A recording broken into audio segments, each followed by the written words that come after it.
akun Avi yang asli ya? Ya. Oh iya, ya udah. Karena aku Nah, sering banget masuk ke akun Avi yang nggak asli. Iya. Ada yang mau disampaikan, Mbak Elsa? Enggak, yang mastiin aja. Aku lagi ngecek-ngecekin nama-nama kalian, lagi tak add-addin semua, jadi saya nggak salah Waduh, masuk. kok jadi begini curhat sih? Terusin dong ke topik. Iya. Iya. Ini biar yang Kristen yang isi dulu ya, Mbak ya. Iya, Makasih ya, nggak apa-apa. Mbak. Makasih ya, Ya, sama-sama. di bawah tap Iya, layar ya, Mbak. Oke, makasih ya. Assalamualaikum. Waalaikumsalam warahmatullah. Tapi karena saya nggak punya device dua, kalau ada yang bisa buka Indat itu lebih enak gitu kan. Cuman nggak ada, nggak apa-apa, kita bahas aja ayatnya. Jadi gini, emang benar hadis tersebut itu benar, itu dalam Sahih Bukhari dalam kitab Fathul Bari emang ada hadis yang kata Nabi gini. Ada orang yang menanyakan kepada Nabi, bagaimana dengan orang yang murtad? Kata Nabi, faktuluh, bunuhlah dia. Arti bunuhlah dia, apakah itu setiap amar? Kita akan mengambil dalam ilmu usul dulu. Apakah ada yang semuanya ada amar lil wujub ataupun amar lil ibahah? Nah, itu ada dua pembagian dalam usul ataupun dalam ilmu mantik sendiri. Perintah itu ada yang berupa kebolehan, ada yang berupa amarah. Cuma sekedar karena marah, paham nggak? Jadi ibarat gini, kalau kita nih marah, kayak mana nanti kalau ketemu si A, sedangkan si A itu kita udah tahu dia yang nyolong HP kita, apa yang kita bilang? Ketemu pijak aja kepalanya, gorok aja lehernya, paham nggak? Nah, itu maksudnya gini, bukan perintah yang menjadi mutlak.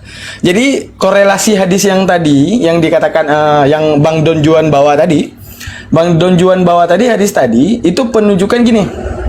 Itu kejadian, Al-Quran kan tahu asbabun nuzul nggak? Asbabun nuzul kan kenapa sih ayat ini harus turun? Hadis juga, kenapa hadis ini harus dibicarakan? Nah, itu dalam hadis, ada alasan kenapa hadis itu keluar. Hadis itu keluar dalam konsep al-qatil, artinya apa? Konsep perang. Nah, boleh dibuka sekarang di At-Taubah. Di At-Taubah 29, di sini dibahas dengan lafal qatil. Bunuhlah mereka, arti bunuhlah mereka, perangilah mereka.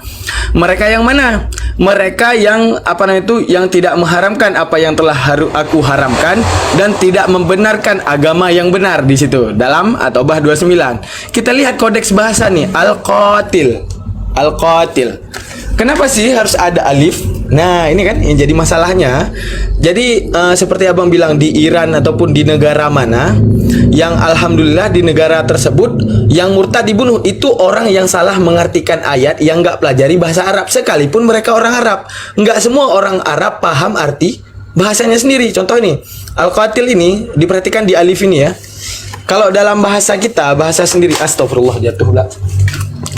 Ini saya agak buru-buru nih. Nah, bahasa kita tahu nggak? Kalau dalam bahasa Indonesia ada yang namanya imbuhan. Contoh bunuh. Kata-kata bunuh ini beda kalau menjadi membunuh. Beda kali menjadi pembunuh. Beda artinya. Beda menjadi saling bunuh. Begitu juga kata-kata qatala. Kata-kata qatala dia akan beda menjadi kata-kata aqtala. Aqtala ini beda arti, kata-kata qatala ini juga beda arti. Nah, misalnya ada alif di sini. Semua ini memiliki tujuan. Kenapa sih harus ditambahkan alif? Kenapa sih harus ada alif setelah ka? Ini menjadi pelajaran. Untuk apa semua ini? Nah, mari kita lihat. Ya, apa sih tujuan kalau seandainya ada alif di depan ka sendiri? Kita lihat dengan dawa cuy. Mana dia? Tadi udah saya buka, udah hilang nih. Bentar ya. Nah, jadi kita bahas aja. Adanya qa di situ untuk menunjukkan faedah musyarakah baina isnen. Arti musyarakah baina isnen adalah untuk menunjukkan kata saling ini dia. Nah, perhatikan. Mauzunuhu qatala yuqatilu, ada alif ya, qatala yuqatilu muqatalatan wa qitalan qitalan. Tujuannya aja wabinahu li musyarakati bainal isnen. Ingat bainal isnen. Ingat sekali lagi bainal isnen. Ingat sekali lagi bainal isnen. Apa sih bainal isnen?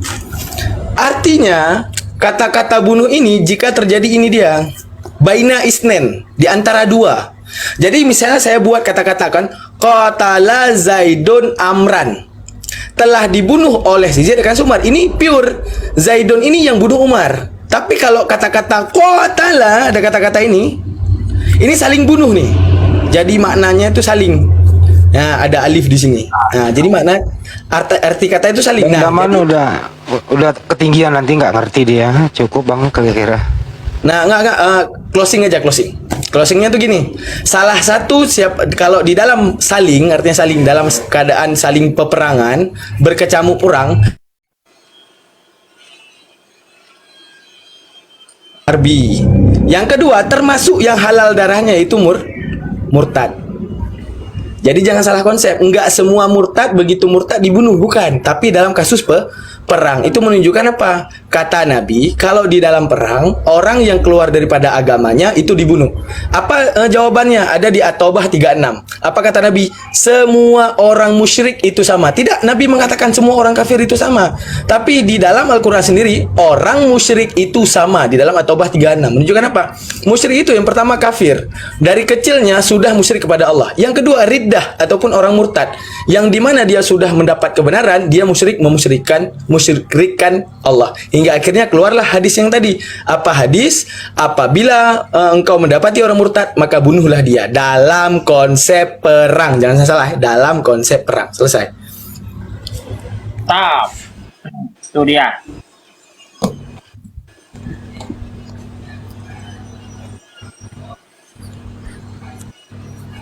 Oke, dalam seperang. Ini kan ada juga ini di Al-Bukhari loh. Ini aku diperintahkan untuk memerangi manusia sampai mereka mengucapkan la. Ya, ada, iya, abang. Kalau abang buka Al-Bukhari itu kata-katanya pasti qatilu.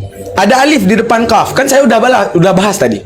Setiap yang ada alif di depan huruf awal ataupun huruf dasar itu semua bermakna saling. Tahu nggak arti saling, Bang? Misalnya saya bilang, aku makan Bang Don Juan, berarti cuma saya makan. Tapi enggak, aku saling apa? Aku dan Bang Don Juan saling memakan. Kalau saling, you know lah arti kata saling gimana, Bang.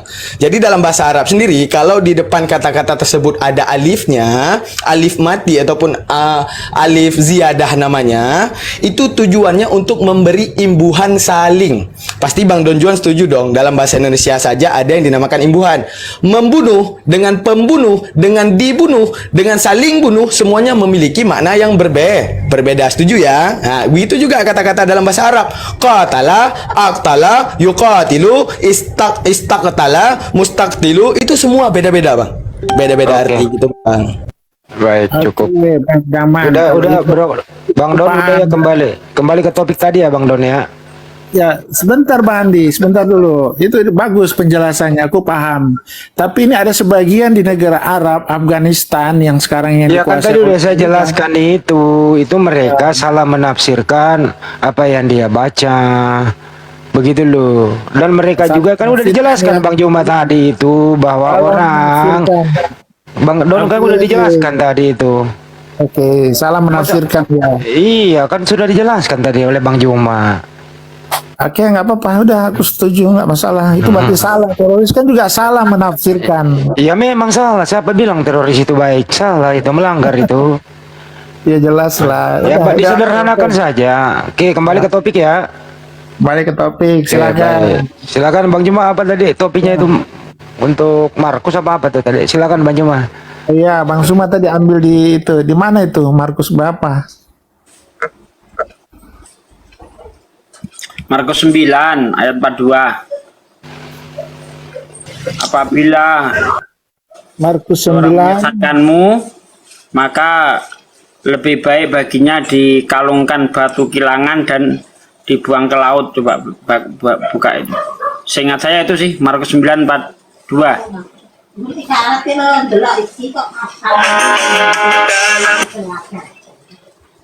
Markus 9 ayat 42 ya? Iya, seingat saya di situ, coba dibaca.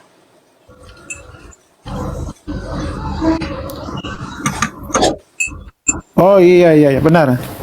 Barang siapa menyesatkan salah satu dari anak-anak kecil yang percaya ini, lebih baik baginya jika sebuah batu kilangan dikaitkan pada lehernya lalu dia dibuang ke dalam laut.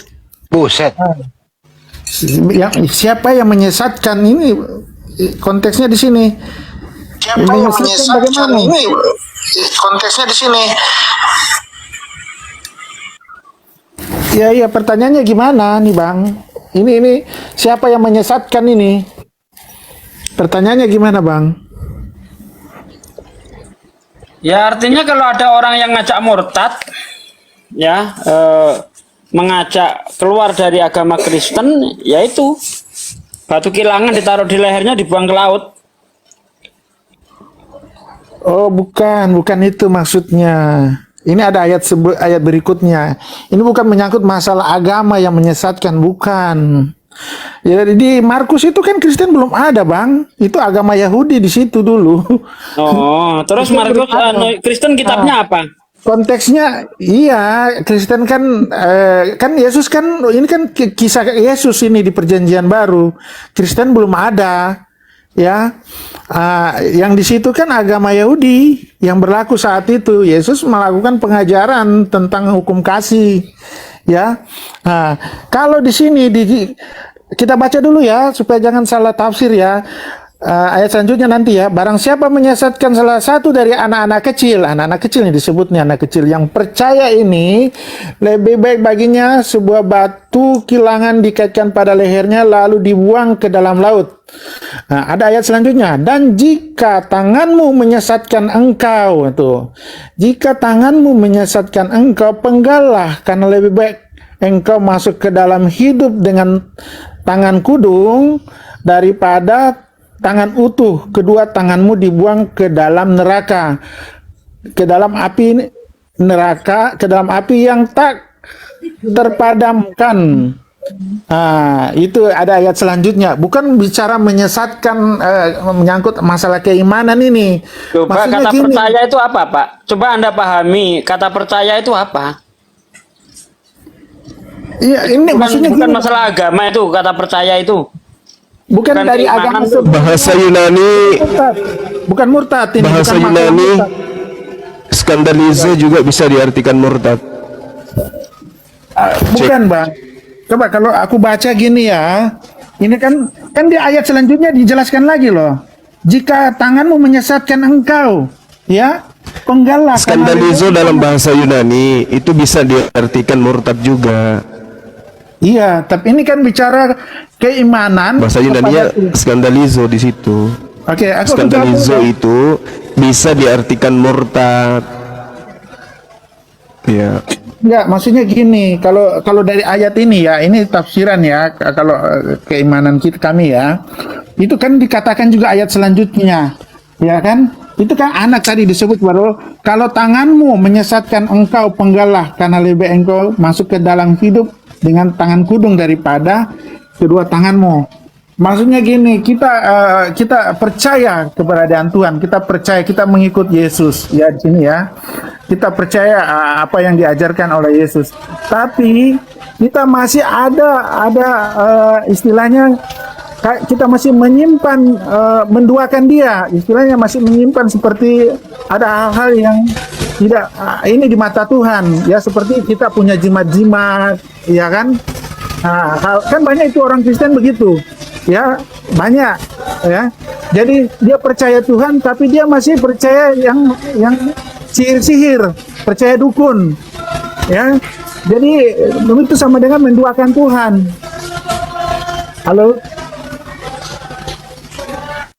noise Bang, noise.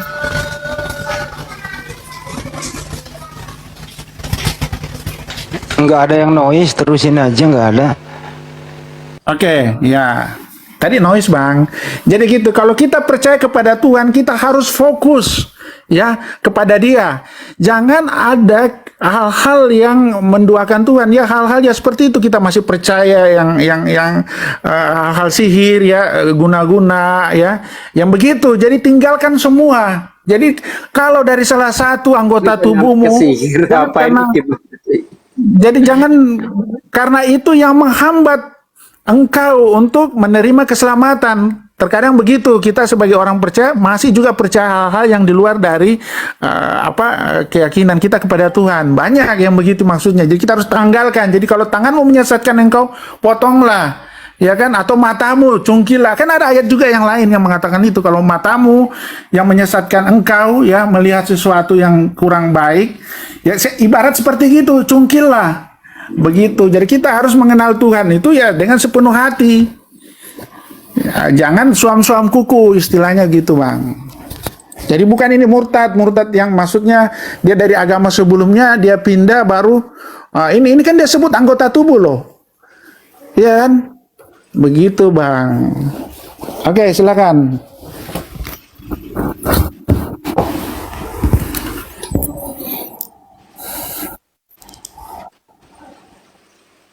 Bang Andi? Bang juga.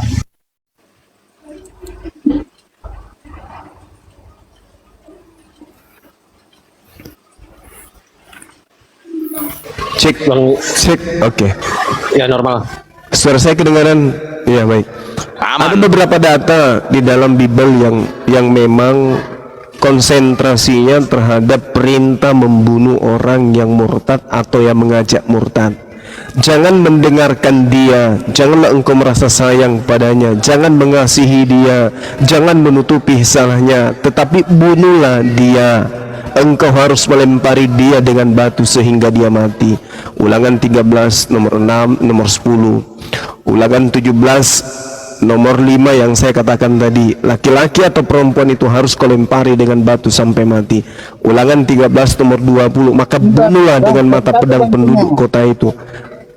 Bang, satu-satu ayatnya coba kita Dan bahas. tumpaslah, sabar bang. Salah satu aja dulu. Dan tumpaslah dengan mata pedang kota itu serta isinya dan hewannya. Ini bahaya nih. Ulangan Jadi berapa tadi, Bang? dikatakan di dalam ulangan 13 nomor 12 sampai nomor 16. Saya bacakan dulu ya Bang ya.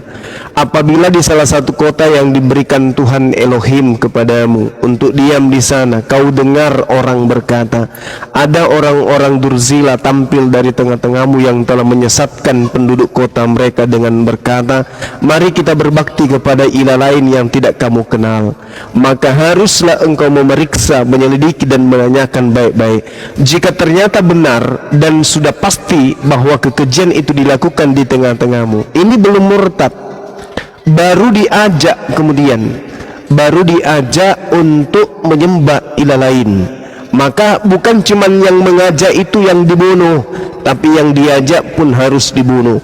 Maka bunuhlah dengan mata pedang penduduk kota itu. Coba bayangkan, tumpaslah dengan mata pedang kota itu serta segala isinya dan hewannya, bahkan hewan pun ikut dilibatkan dibasmi.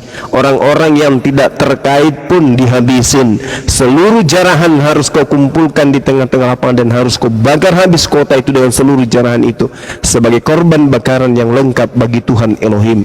Semuanya itu akan tetap menjadi timbunan puing untuk selamanya dan tidak akan dibangun kembali. Saya baca dari nomor 12-nya. Apabila di salah satu kota yang diberikan Tuhan Elohim kepadamu untuk kamu diami, kau dengar orang berkata, kamu hanya mendengar ini, kamu dengar orang berkata, ada orang-orang dursila tampil dari tengah-tengahmu yang telah menyesatkan penduduk kota. Mereka dengan berkata, mari kita berbakti kepada ilah lain yang tidak kamu kenal. Maka harus engkau memeriksa, menyelidiki dan menanyakan baik. Jika ternyata benar dan sudah pasti bahwa kekejian itu dilakukan di tengah-tengahmu, maka bunuhlah dengan mata pedang penduduk kota itu dan tumpaslah dengan mata pedang kota itu serta segala isinya dan juga hewan-hewannya. Demikian. Oke, Bang Suma. Aku udah baca, udah dapat kok di situ di ayat 12 ya. Ini di ulangan ya. Ini perikopnya berjudul ya. Ini tentang peringatan terhadap umat Israel yang menyembah berhala. There is an incoming call. Please pick up. Ya, artinya murtad meninggalkan ajaran penyembahan kepada Elo Musa, Elo Abraham. There is Iya. Halo. Ya. Bro Jim. There is an Ya, lanjut Bang, lanjut. Tunggu Bang. Tunggu, ini ada telepon masuk nih, aku reject dulu nih. Jadi gini Bang Suma, ya. Dosa terbesar ya di mata Tuhan ialah penyembahan berhala Bang Suma, dan saya yakin di umat Islam juga begitu. Dosa terbesar adalah menyembah berhala, menduakan Tuhan. Ya, jelas ini orang yang beragama, yang Ya. umat Israel yang dituntun keluar dari tanah Mesir, dari tempat perbudakan menuju tanah yang dijanjikan, itu melewati perjalanan yang panjang dengan keluh kesah, dengan orang Israel yang begitu kurang setia kepada Tuhan, makanya turun hukum Taurat, ya kan? Di situ jelas Tuhan kesal. Di hukum Taurat juga dijelaskan, aku Tuhan Allahmu yang membawa engkau keluar dari tanah Mesir. Jangan ada padamu Allah lain di hadapanku. Tuhan gak mau ada penyembahan berhala. Jadi itu bisa dikatakan murtad memang. Yang tadinya menyembah Allah, terus dia menyembah ilah-ilah lain, dewa-dewa. Jelas Tuhan keras di situ dikatakan. Ya, di ayat yang itu.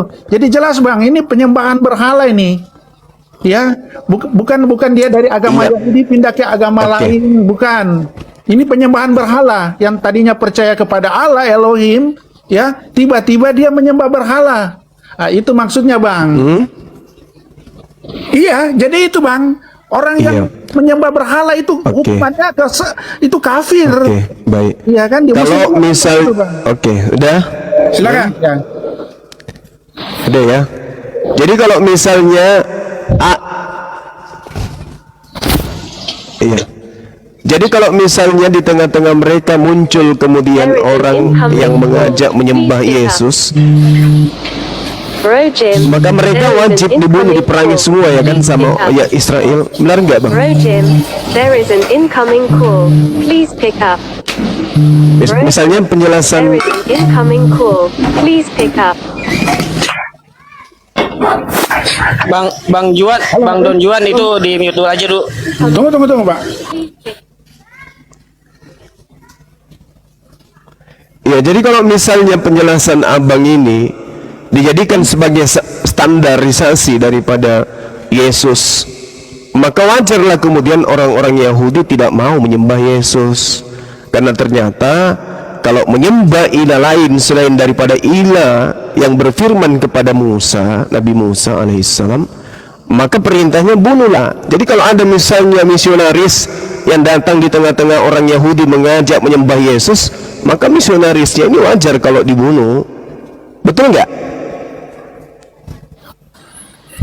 Begini Bang Suma, ya. Ini kan bercerita tentang perjalanan umat Israel ini, yang bangsa yang tengkuk lutut, ya. Bangsa yang bebal lah istilah ininya ya. Tuhan sudah mengeluarkan mereka dari tanah Mesir, ya, menuju tanah yang dijanjikan. Terus mereka tidak setia dengan menyembah berhala, ya. Itu dulu itu kan belum ada agama Yahudi Bang, cuma agama cuma percaya satu Tuhan. Di situ belum ada agama Yahudi, belum ada Yakub di situ. Jadi jelas Tuhan keras kepada mereka, kepada umat Israel, jangan menyembah berhala. Iya. Kita udah paham. Kalau itu kita sudah paham. Yang jadi permasalahan sekarang ini, kalau ada misionaris gereja Kristen yang datang di tengah-tengah Yahudi ngajak nyembah Yesus, apakah data ini berlaku? Dibunuh misionarisnya, ditumpas misionaris ini. Berlaku tidak itu? Karena mereka yakin sekali bahwa misionaris ini akan mengajarkan menyembah ilah lain. Gimana Bang? Ya oke, saya tahu, saya paham maksudnya itu. Misionaris itu bukan menyembah berhala Bang. Mereka tidak mengajarkan menyembah patung, menyembah menyembah Tuhan. Tuhan Yesus itu berhala. Di situ kita berbeda. Yesus itu berhala Bang. Yesus itu kan Allah yang menjadi manusia. Selain daripada pencipta langit dan bumi, itu adalah berhala. Yesus itu berhala, dia berhala dalam bentuk manusia.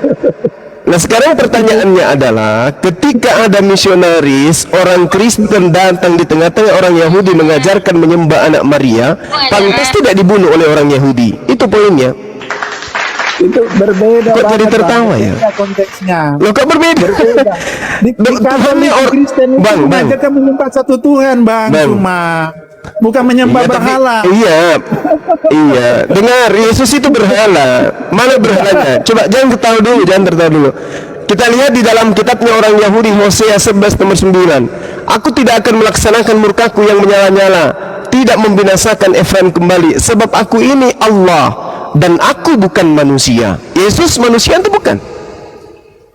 Ya itu kita kembali lagi ke ketuhanan Yesus lagi kalau begitu. Tidak, ini yang perjanjian lama ini Bang Suma. Kita berbicara perjanjian lama. Bilangan 23 nomor 19, Allah bukan manusia, Allah bukan anak manusia. Yesus manusia, Yesus anak manusia. Nggak bisa, Yesus lolos, nggak bisa.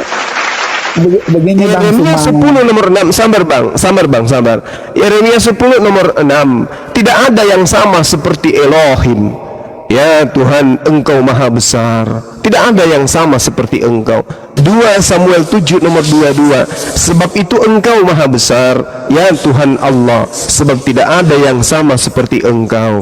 1 Tawarik 17 nomor 20. Ya Tuhan, tidak ada yang sama seperti Engkau, tidak ada ilah selain Engkau, menurut segala yang kami tangkap dengan telinga kami. Lalu berbicara mengenai Yesus, Ibrani 2 nomor 17. Itulah sebabnya maka dalam hal ini Yesus harus disamakan dengan saudara-saudaranya, supaya Yesus menjadi imam besar yang menaruh belas kasihan dan setia kepada Allah. Jadi Yesus ini manusia yang sama dengan saudaranya, yang harus setia kepada Allah untuk mendamaikan seluruh dosa manusia. Jadi kalau menyembah Yesus, ya menyembah berhala. Gitu Bang, makanya orang Yahudi tidak mau mengakui Kristen ini sebagai saudara dalam berkeyakinan, tetapi dianggap sebagai Abu Dasalah, bidat yang harus dijauhkan. Bahkan kalau kita lihat di dalam kitabnya mereka, di dalam Talmud, orang-orang Kristen itu dianggap sebagai binatang yang menjadi penghuni kekal di dalam neraka. Gitu loh Bang. Lanjut. Oke Bang, gantian Bang ya. Jadi gini, ini berbicara konteksnya pada saat Exodus ya, Israel keluar dari tanah Mesir, tanah perbudakan. Kalau disambung-sambungkan dengan Katolik, Yahudi saja belum ada. Ya, agama Yahudi aja belum ada, baru Musa di situ hukum Taurat. Jadi nggak nyambung Bang kalau Bang Suma hubung-hubungkan dengan Katolik, dengan Kristen. Kristen ini perjanjian baru malahan. Katolik juga di perjanjian baru. Yahudi saja belum ada, ini hanya baru percaya pada Tuhan, satu Tuhan. Makanya wajarlah Tuhan mengatakan di hukum Taurat, jangan ada padamu Allah lain di hadapanku. Jangan sujud menyembah ilah-ilah lain, menyembah berhala. Itu maksudnya. Jadi tidak relevan kalau dikatakan ini murtad dari agama. Murtad kan dari terbagi juga, bukan cuma dari satu agama ke agama lain, tapi dari Tuhan ke akhirnya penyembah berhala. Yang kita bicara itu kan konteksnya yang punya agama seperti Muslim akhirnya murtad gitu kan, Kristen jadi mualaf begitu Bang, konteksnya yang kita bicara tadi. Yang Bang Suma bawa ini ya, ini memang Tuhan keras kepada penyembah berhala. Saya ngerti. Nah, begitu juga di Muslim dikatakan kafir juga kalau saya paham berhala. Itu Bang maksudnya Bang. Jadi nggak masuk kalau dicocokkan di situ Bang. Sekarang oke, baik. Orang-orang Yahudi kalau dia meninggalkan Yahudi menjadi Kristen itu murtad namanya. Murtad itu kalau orang Yahudi tiba-tiba menjadi Kristen, dia murtad. Nah, ketika dia menjadi Kristen, maka wajib hukumnya kemudian diperlakukan data yang tadi. Kenapa? Karena seketika Tuhannya menjadi makhluk, yaitu Yesus manusia. Dikatakanlah dia sebagai penyembah ilah lain, karena Yesus itu bukan Elohim yang mereka sembah. Yesus itu ciptaan Elohim. Itu poinnya yang harus dipahami dengan baik. Sedangkan kalau kita berbicara mengenai perintah yang tadi, kan saya sudah katakan bahwa saya Ulangan 13 nomor 20, apabila di salah satu kota yang diberikan Tuhan.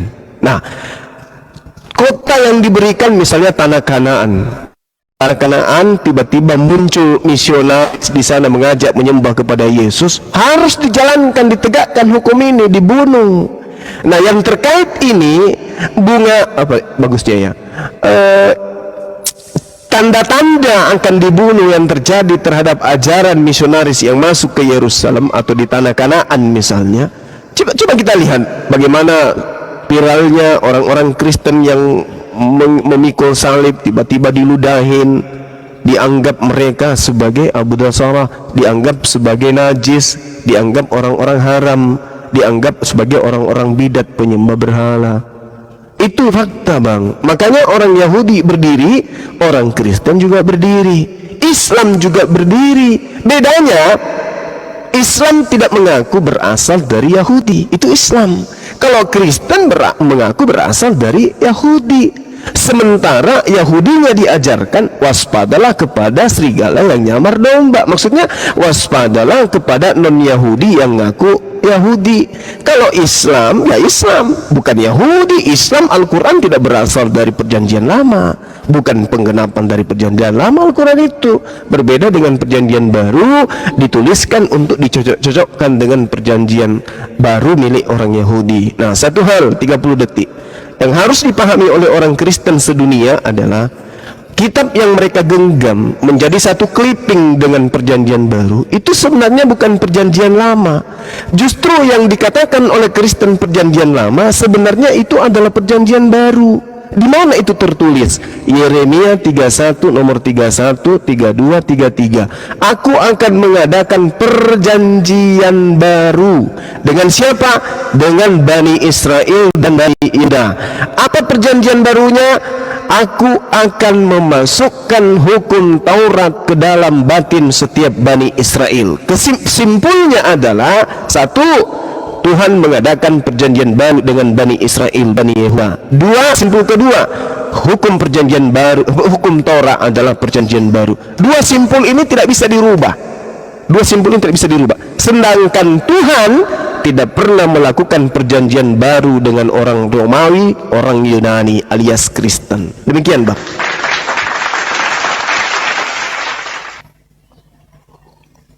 Iya, Bang Suma. Iya, itu kita gini bicara ketuhanan ya.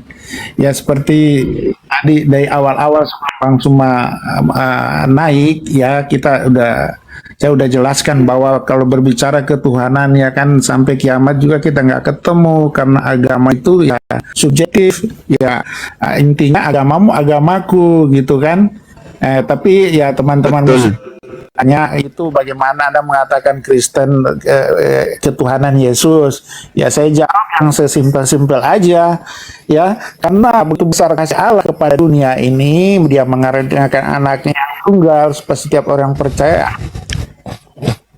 kan penuh dosa mulai dari zaman apa itu Israel ya keluar dari tanah Mesir, dikasih hukum Taurat yang begitu keras, tapi mereka juga masih bebal juga, keras kepala, tidak setia ya kan. Makanya Tuhan datang menjelma menjadi manusia, itu kemenangan kami ya. Jadi teman-teman jangan inilah itu ya, itu menurut kami ya kan, karena saya katakan itu subjektif jadinya. Jadi Yesus itu dia datang, dia dari orang Yahudi memang sebenarnya ya, dia datang untuk orang Yahudi, tapi orang Yahudi menolak dia ya kan. Jadi keselamatan buat orang Yahudi harusnya menerima keselamatan ditolak karena mereka nggak percaya kok Tuhannya bisa mati. Itu menurut keyakinan orang Yahudi. Yesus juga kenapa dia mengatakan anak Allah, dia menyamakan dia dengan Allah. Itu ya salah satu alasan kenapa Yahudi pengen supaya Yesus itu disalibkan. Tapi memang itu sudah karya Tuhan. Itulah teman-teman Muslim pasti akan bingung karena karya Tuhan ya, supaya manusia itu bisa diselamatkan ya, datang sebagai penebus. Ya, jadi seperti begitu, keselamatan itu hanya di dalam Yesus. Jadi Yesus, orang Yahudi yang menolak itu, makanya Yesus belum terangkat ke surga mengatakan pergilah ke segala bangsa, baptislah mereka atas nama Bapa, Putra dan Roh Kudus. Di situ ada Tritunggal. Memang nggak tertulis Tritunggal. Tritunggal kan cuma istilah. Tapi Yesus mengatakan pergilah ke segala bangsa, baptislah mereka atas nama Bapa, Putra dan Roh Kudus. Itulah Tritunggal itu. Kan teman-teman, di mana ada tertulis Tritunggal? Tidak ada memang tertulis, tapi itu tersirat di situ kata itu. Jadi begitu panjang Bang Suma kalau kita ini berbicara yang itu. Jadi bersifat umum. Sulit kita nggak akan ketemu. Saya udah katakan sampai kiamat juga nggak akan ketemu Bang. Begitu Bang Suma. Baik. Silakan. Oke, baik. Saya menghargai ya, saya sangat menghargai iman saudara Kristen itu pencipta langit dan bumi yang orang Yahudi sebut Elohim atau Hasem Yod-He-Vav-He, inkarnasi menjadi manusia. Saya hargai itu. Itu iman saudara saya Kristen yang saya kasihi.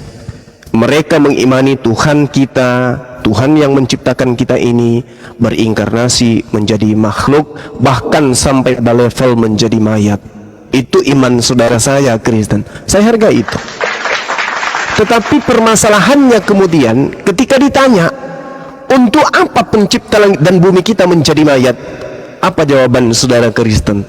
Untuk mengasihi manusia, supaya dia memperlihatkan betapa dia cintanya kepada manusia, supaya memperlihatkan betapa sayangnya Tuhan pencipta langit dan bumi, sehingga dia mengaruniakan anaknya, sehingga anaknya ini adalah dirinya sendiri, sehingga yang mati ini adalah dirinya sendiri, dan dia tidak dibunuh tetapi menyerahkan dirinya. Inilah poinnya sebenarnya. Nah, sekarang permasalahan yang muncul bukan antara iman yang kita pertaruhkan, tidak. Ini adalah prospeknya akal dan wahyu. Tuhan ketika bercerita tentang dirinya, tentang kemurkaannya, tentang kasih sayangnya, itu ada kaidahnya, ada patokan-patokannya. Contoh, Yehezkiel 5 misalnya. Kalau kita baca satu perikop betapa murkanya Tuhan kepada Yerusalem, kepada Bani Yakub, kepada Bani Israel, ketika Tuhan melihat kelakuan-kelakuan mereka melanggar setiap perintah yang didatangkan oleh Tuhan kepada diri mereka. Yehezkiel 5. Kalau kita lihat lagi di Yehezkiel 4:4, bagaimana kemudian Tuhan murka semurka-murkanya, menjadikan kutukan-kutukannya itu terhadap Bani Israel Yerusalem, dikarenakan mereka orang-orang Yahudi membiarkan orang-orang najis masuk ke rumah ibadah mereka. Lanjut lagi kita, kalau kita lihat di Yesaya 6:6, bagaimana kemudian Tuhan dengan nyala apinya untuk menghanguskan orang-orang yang memakan babi dan seterusnya. Lalu bagaimana kemudian Tuhan bersumpah dengan dirinya sendiri tidak akan memasukkan orang-orang yang tidak bersunat di dalam kota Yerusalem lama dan Yerusalem baru. Ini harus dipahami secara kontekstual. Jadi tidak hanya mengada-ngada secara iman, tetapi harus berdata. Pendekatan logika dan pendekatan wahyu yang harus kita gunakan. Maka ketika kita melihat apa yang tertuang di dalam pengajaran Yesus misalnya, ini di luar daripada konteks imannya Kristen, kita hanya berbicara data dan akal sehat.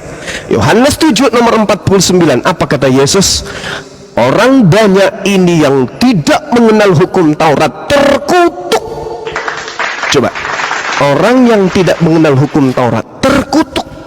Lalu kalau kita melihat di dalam Ulangan 27 nomor 26, terkutuk orang yang tidak menepati perkataan-perkataan, hukum-hukum, ketetapan, aturan-aturan, perintah-perintah yang ada dalam hukum Taurat dengan perbuatan. Terkutuk.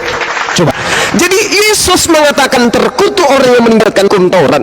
Mengatakan terkutuk orang yang meninggalkan hukum Taurat. Bahkan kalau kita lihat di dalam Ulangan 21 nomor 23, apa Tuhan di sana?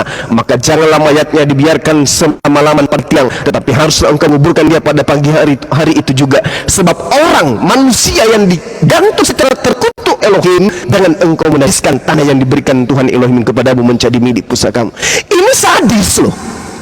Orang yang melanggar hukum Taurat, orang yang melanggar perintah Tuhan, dihabisin oleh Tuhan. Dihabisin. Tiba-tiba dengan beringasnya Tuhan yang maha perkasa, maha kuasa, yang penuh dengan keadikdayaan ini, tiba-tiba kemudian menjadi letoi, menjadi bayi yang keluar dari kandang binatang. Ini logika mana yang bisa make? Tuhan menggulung langit dan bumi dengan murkahnya, dengan apinya menghanguskan semuanya. Pemakan babi dilahat dengan apinya dan seterusnya. Bahkan Tuhan mengatakan cungkil mata, tangan. Kok tiba-tiba itu terjadi karena pelanggaran perintahnya? Tiba-tiba ada sekelompok manusia dari barat menghapuskan semua aturan-aturan Tuhan dan mengatakan Tuhannya menjadi bunglon, seketika menjadi bayi yang keluar dari rahim, lahirnya di tempat binatang, kemudian besar mengajar ajaran dan adalah manusia menjadi mayat yang jadi mayat menjadi akan diselamatkan. Ini konsep yang tidak rasional tapi irrasional. Jadi dua pembeda yang harus yang harus diakui. Kristen dengan imannya kita hargai, tetapi sayangkan itu tidak berpola kepada akal dan wahyu, hanya semata-mata karena mimbar dan khotbah gereja saja. Itu saya hargai, Bang. Tapi ketika kita berbicara akal dan wahyu, Kristen tidak punya ruang, sama sekali nggak punya ruang.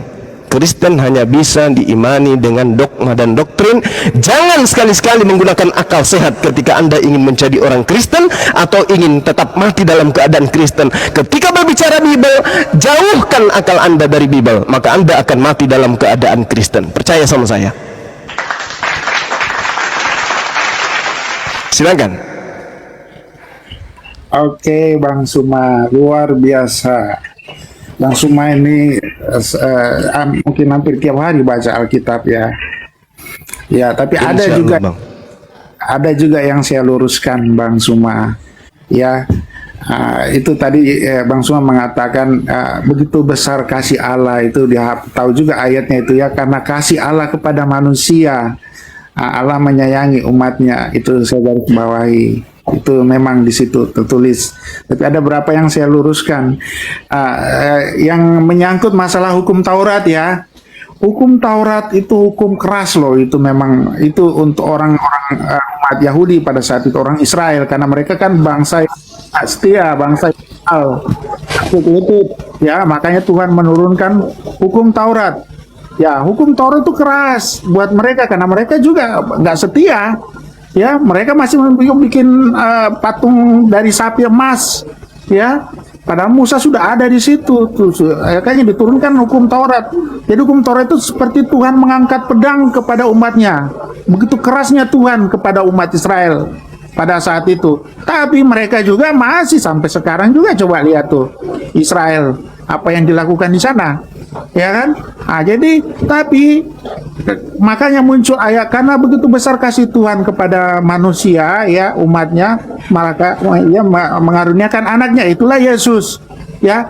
Yesus itu Allah sebagai penyambung antara Allah Tuhan pencipta dengan umatnya, supaya umatnya itu tidak semakin jauh dari dia.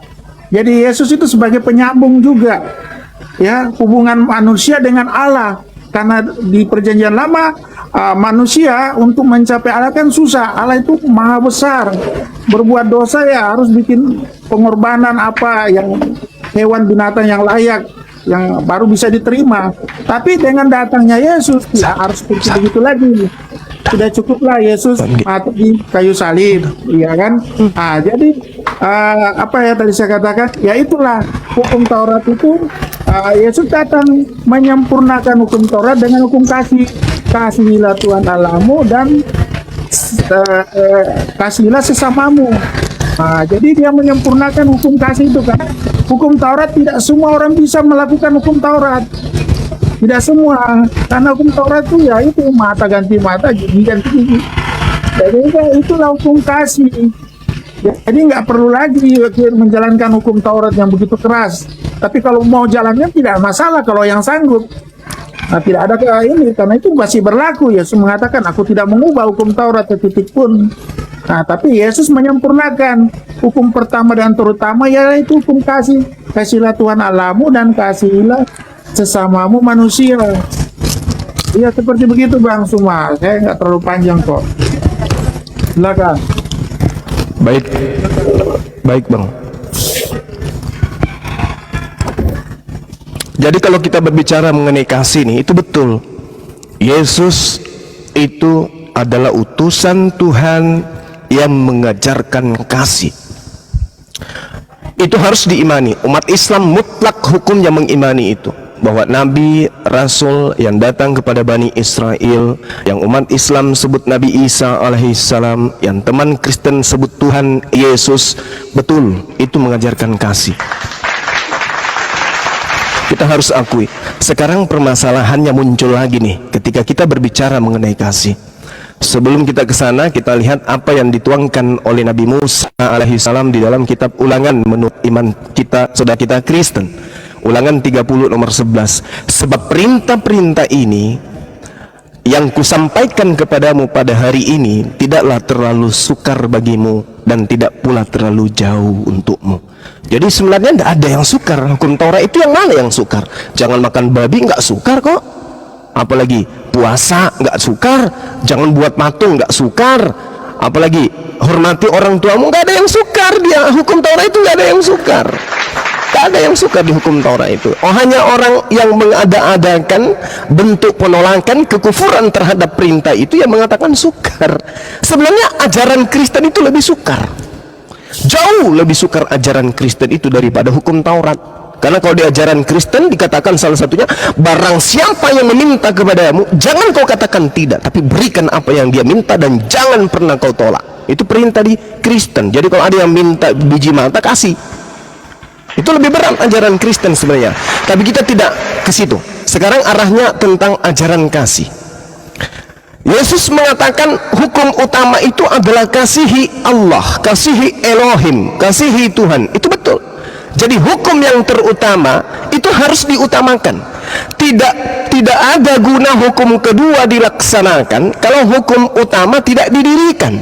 Hukum utama dulu harus ditegakkan, baru kemudian hukum kedua bisa dijalankan.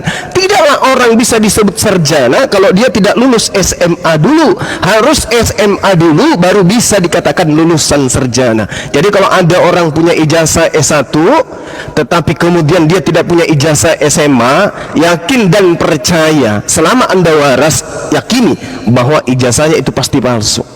Kalau ada orang mengatakan kasih kepada sesama manusia tapi dia tidak kasih kepada pencipta langit dan bumi, katakan kepada mereka, mereka adalah orang-orang munafik, mereka adalah orang yang berkasih sayang palsu. Mari kita uji sekarang, apa kata Tuhan dan apa kata Yesus.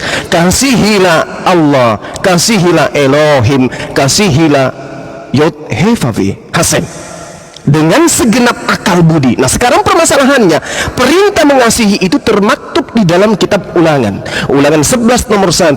Haruslah engkau mengasihi Elohim dan melakukan dengan setia kewajibanmu terhadap Elohim dengan senantiasa berpegang pada segala ketetapannya, berpegang kepada segala peraturannya, dan berpegang kepada setiap perintah-perintahnya. Pertanyaannya, hukum kasih pertama ini Kristen lolos tidak? Tidak. Lolos tidak Kristen ini? Mau sekte apapun? Tidak. Lillahi ta'ala, tidak ada satupun orang Kristen yang lolos dari hukum pertama ini kecuali mereka yang sudah mu'allaf. Subhanallah. Haruslah engkau melakukan dengan setia kewajibanmu terhadap Elohim dengan senantiasa berpegang pada segala ketetapannya, peraturannya dan perintahnya. Masya Allah, ini Kristen tak bisa lolos ini. Perintah-perintah yang ada di dalam ketetapan ketentuan hukum Tuhan yang datang kepada Bani Israel, kata Kristen Efesus 2 nomor 15, dengan matinya Tuhan kita Yesus, maka Tuhan kita telah membatalkan segala perintah ketetapan dan aturan-aturan Tuhan dan segenap perintah yang ada di dalamnya. Berarti bagaimana mungkin Kristen mau lolos lagi di dalam kasih kepada Allah sementara hukum-hukum sebagai kunci untuk kasih kepada Allah sudah ditiadakan? Nonsense alias bullshit. Sekarang kasih yang kedua. Kasih yang kedua apa itu? Mengasihi sesama manusia.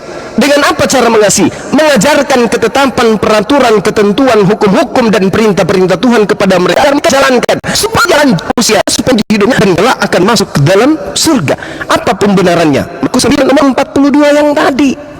Barang siapa menyesatkan salah satu dari anak-anak kecil yang percaya, lebih baik baginya jika sebuah batu kilangan diikatkan pada lehernya lalu dibuang ke dalam laut. Pertanyaannya, apakah bapak Kristen, ibu-ibu Kristen atau bapak-bapak gereja tergolong menyesatkan ketika mereka mengajarkan anak-anak jemaat sekolah minggu untuk menyembah kepada manusia Yesus? Menyesatkan atau tidak?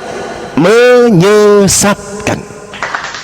Apakah tergolong menyesatkan ketika bapak-bapak gereja, pastor sekolah minggu menatar orang-orang, anak siswa dan siswinya, kemudian menjalankan suatu aturan manusia dan meninggalkan aturan Tuhan dengan mengatakan bahwa perintah Torah itu sudah tidak berlaku lagi? Menyesatkan atau tidak? Menyesatkan. Jadi Kristen ini Al-Quran katakan ulaika hum syarrul bariyah, mereka adalah kelompok yang seburuk-buruknya makhluk. Kenapa? Karena mereka tidak kasih kepada Tuhan dan juga tidak kasih kepada sesama manusia. Gol tempatnya finnar khalidina fiha abada. Itu bang. Jadi kalau kita berbicara mengenai kasih, di Kristen itu nggak ada kasih. Kasih kepada Tuhan tak ada, kasih kepada manusia tak ada. Tapi kalau hubungan kepada yang mereka sebut Tuhan ada, hubungan kepada manusia juga ada. Tapi kasih nonsen, bullshit. Di Kristen tak ada kasih kepada Tuhan dan tak ada kasih kepada sesama manusia. Kenapa? Karena implementasi kasih itu adalah ketaatan, setia, menjalankan segala ketetapan, peraturan dan perintah-perintah Tuhan. Dan perintah Tuhan itu menurut Ulangan 6, Ulangan 4, jangan ditambah, jangan dikurangi, tapi ajarkan kemudian segala hukum-hukum yang datang kepada Musa, kepada anak-anakmu, kepada keturunanmu, kepada cucu-cucumu, kepada istrimu, kepada suamimu, tetanggamu. Ajarkan mereka pada saat mereka duduk, pada saat mereka baring, pada saat mereka berjalan, pada saat mereka berlari, dan tuliskan di pintu-pintu kalian supaya kalian tetap setia menjalankan perintah-perintahku. Apakah ini berlaku di Kristen? Tak ada. Tak ada. Kristen itu sebuah pengajaran, sebuah komunitas yang tidak menjalankan perintah Tuhan tapi menjalankan perintah manusia. Yahudi ada tertulis, tidak dipraktekkan. Kemudian Kristen tak ada tertulis tapi dipraktekkan. Contoh, nyembah Yesus ada perintah tertulis? Tak ada. Ibadah hari Minggu ada perintah tertulis? Tak ada. Apalagi menjadikan kemudian Tuhan menjadi 3 pribadi ada terus? Tidak ada. Natal ada tertulis? Tak ada. Jadi yang tidak tertulis dijalankan, yang tertulis ditinggalkan. Yahudi tertulis ditinggalkan, Kristen tidak tertulis dilaksanakan. Tapi kalau Islam tertulis dilaksanakan. Yang terekam di kitab suci dilaksanakan, ditunaikan, dipraktekkan. Jadi teori dan praktek sejalan. Sementara Kristen teorinya beda, prakteknya juga berbeda. Demikian.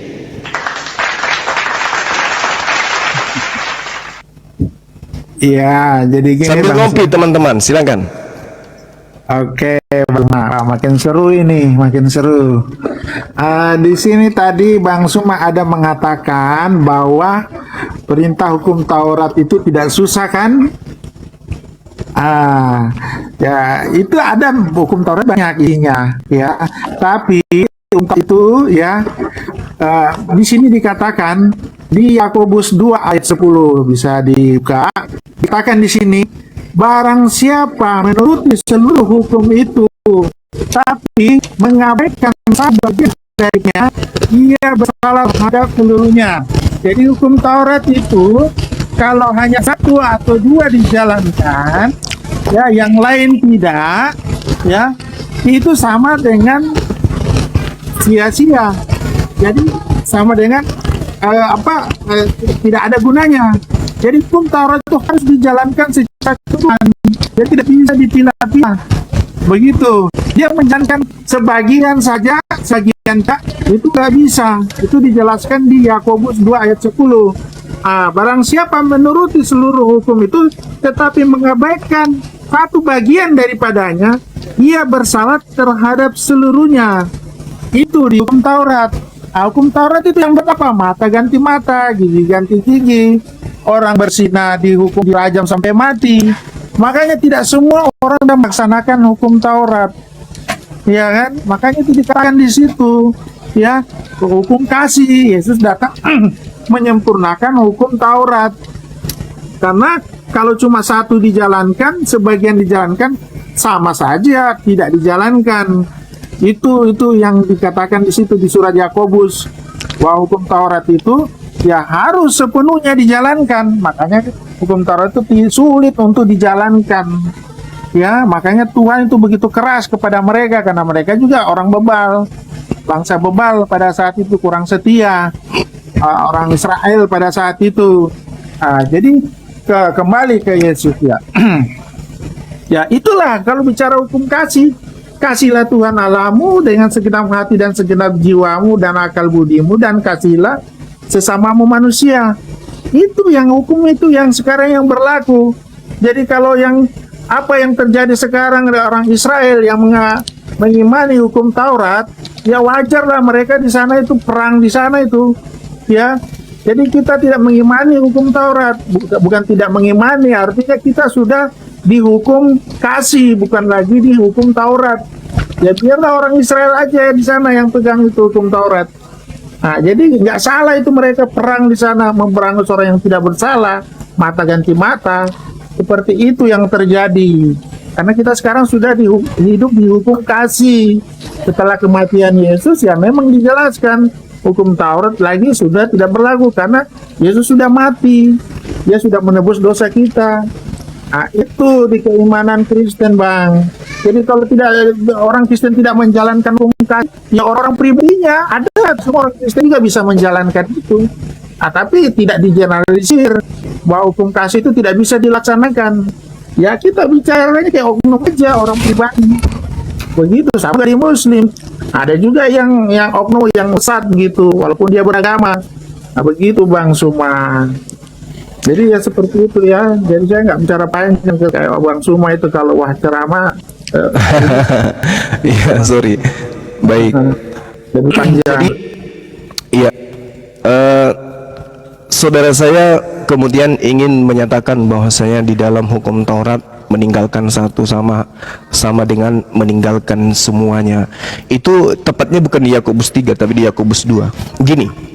Ya, ini Yakobus 2 Paulus. ya. Iya, ini Paulus lagi melakukan pengajaran kepada orang-orang di luar Yahudi yang tidak tinggal dengan Yesus yang ada di Yerusalem atau di Galilea. Ini Paulus sedang mengajar orang di luar. Bukan isi rumah yang diajarkan untuk akan ini, tidak. Karena demikian, jangankan para nabi, Yesus aja mengajarkan pertobatan. Maka bertobatlah kepada Tuhan agar dosa-dosa kamu dihapuskan, sehingga masa-masa yang menyegarkan dapat datang dari Tuhan. Itu diterangkan di dalam Kisah Para Rasul 3, Kisah Para Rasul 17, Kisah 8, Wahyu 2, kemudian muncul lagi di Lukas 5, Matius 3 dan seterusnya. Bagaimana kemudian Tuhan mengajarkan dari titah yang muncul dari kitabnya orang Yahudi, Amsal 28, 13, 2 Tawarik 7, 14, umat diperintahkan untuk merendahkan diri dan berdoa dan bertaubat. Jadi kalau ada orang Israel lupa, lalai untuk ibadah, mempersembahkan korban bakaran dan seterusnya, solusinya bertobat. Yehezkiel 18 nomor 18 sampai nomor 20 dan seterusnya. Jadi bukan meninggalkan satu, sekalian tinggalkan aja, bukan begitu. Tidak dihukum kemudian orang Yahudi ketika mereka bertobat, ada hukuman bagi mereka yang bertobat.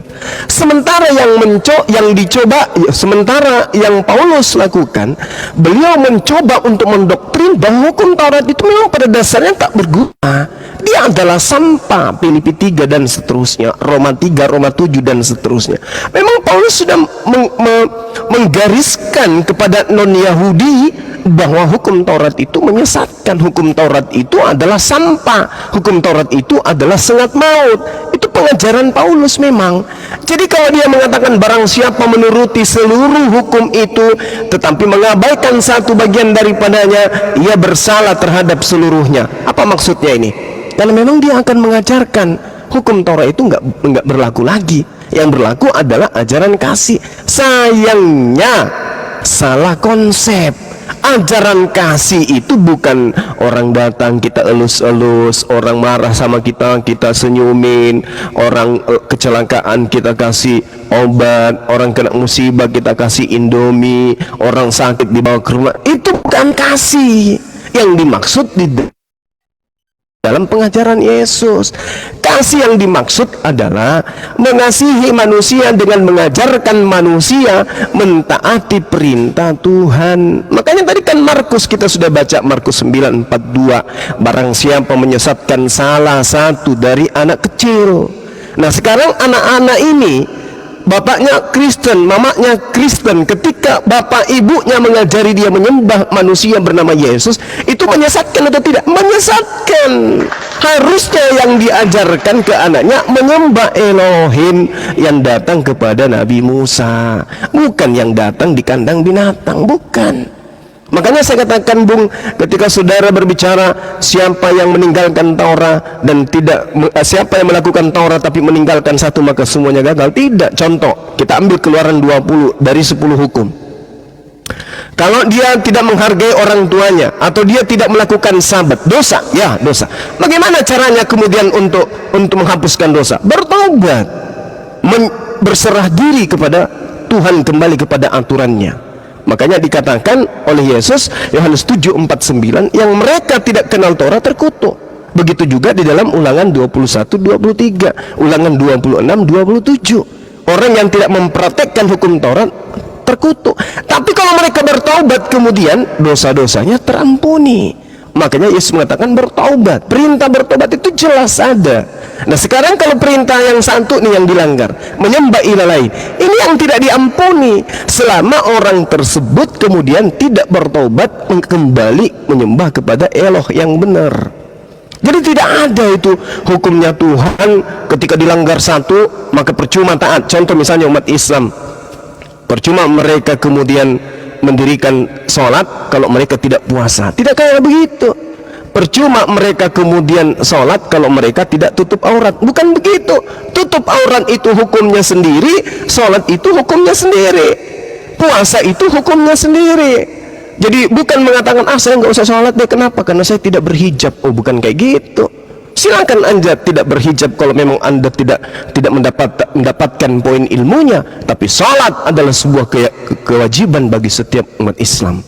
Nah, jadi kekeliruan Paulus di sini dan kekeliruan saudara sebagai Kristen karena Anda tidak memahami bahwasanya Paulus di dalam Galatia 1 nomor 16 nomor 17 mengaku sebagai utusan untuk non-Yahudi, sedangkan hukum Taurat bukan untuk non-Yahudi. Salahnya Paulus ketika dia membatalkan hukum Taurat ini kepada non-Yahudi. Salahnya dia selaksa Undang-Undang Dasar 45, dia ajarkan di Malaysia bahwa Undang-Undang 45 milik Indonesia itu sudah dibatalkan untuk orang Malaysia. Memang kapan Undang-Undang Dasar 45 itu berlaku untuk orang Malaysia? Nggak pernah.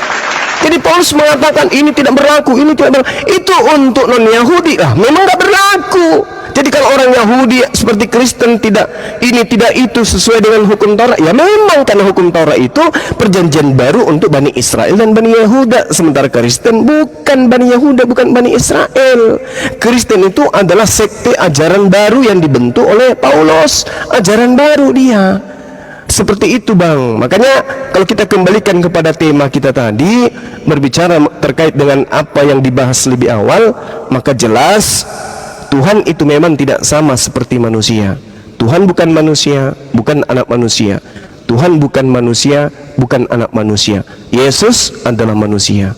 Nah, ketika kemudian perintah membunuh kepada orang yang murtad, orang yang mengajarkan menyembah kepada berhala yang lain, maka saya ambil data di dalam Ulangan 13 tadi, kalau ada misionaris atau pendeta yang masuk di tengah-tengah orang Yahudi mengajak menyembah kepada Yesus berdasarkan hukum Musa, maka misionaris itu harus dibunuh karena dia mengajarkan menyembah kepada ilah lain. Demikian.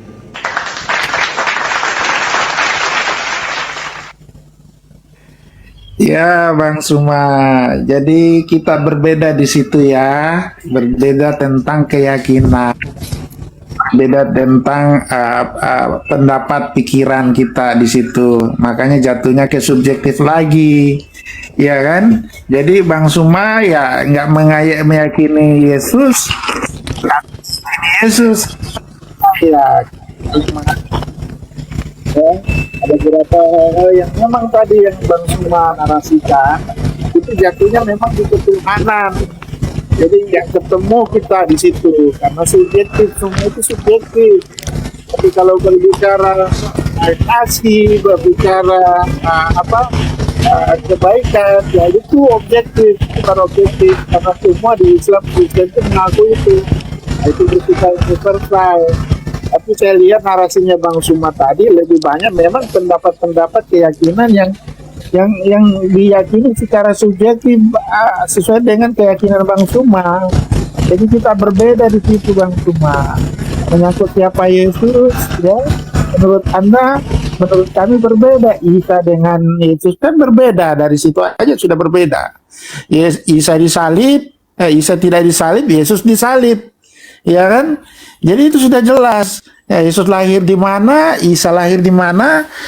Ya, Isa terangkat ke surga, Yesus menebus dosa di kayu salib. Jadi memang dari situ akhirnya nggak akan ketemu, Bang Suma.